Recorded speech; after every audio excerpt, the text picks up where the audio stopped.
मैं सच्चाई पे लिखना पसंद करता हूँ। मैंने अभी लिखा है शिक्षा के ऊपर।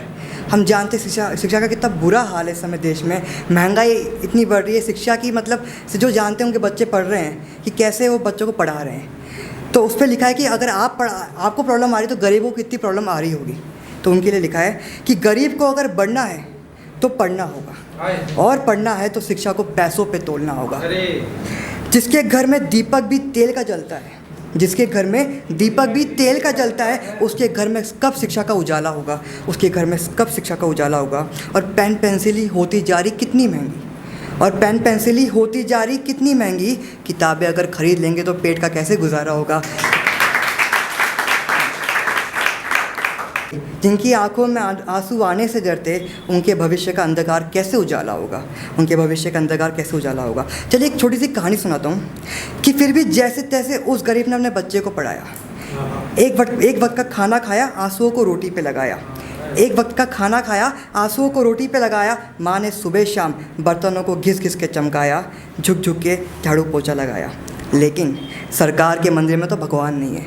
मतलब जो गवर्नमेंट स्कूल्स, उसका आप हाल तो जानते ही हैं कि सरकार के मंदिर में तो भगवान नहीं है। लोगों ने शिक्षा को पैसों का धंधा बनाया, लोगों ने शिक्षा को पैसों का धंधा बनाया। उस गरीब ने बस ये सपना देखा कि उसकी औलाद गरीब ना हो। उस गरीब ने बस ये सपना देखा कि उसकी औलाद गरीब ना हो। ऐसे सपनों पे भी सरकार ने टैक्स लगाया, ऐसे सपनों पे।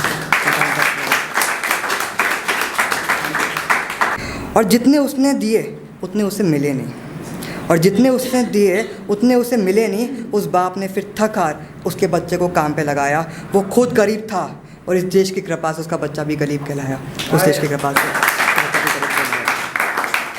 क्या है ना कि भीड़ है बहुत, इसका ये फ़ायदा उठाते हैं। भीड़ है बहुत, इसका ये फ़ायदा उठाते हैं। बच्चे माँ बाप की जान है, ये बात ये बखूबी जानते हैं। बच्चे माँ बाप की जान है, ये बात ये बखूबी जानते हैं। पर इनको पता नहीं कि कुछ लोग पेट काट काट के अपना दिन चलाते हैं।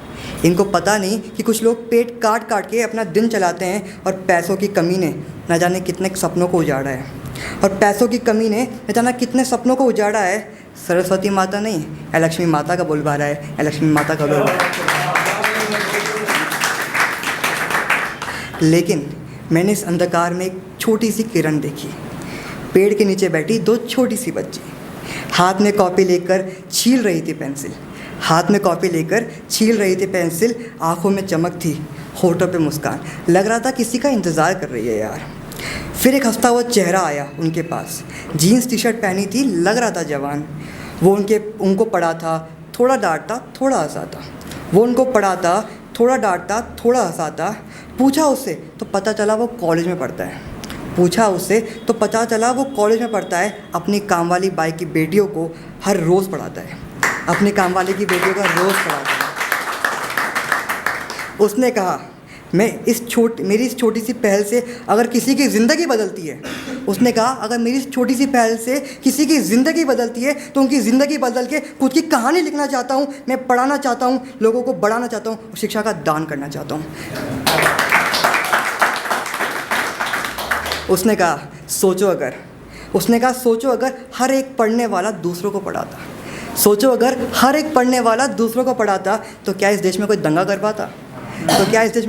पाता? लोगों की सोच को मिल जाती शिक्षा की सफाई, लोगों की सोच को मिल जाती शिक्षा की सफाई। ये हिंदुस्तान न जाने क्या से क्या हो जाता, हिंदुस्तान न जाने क्या से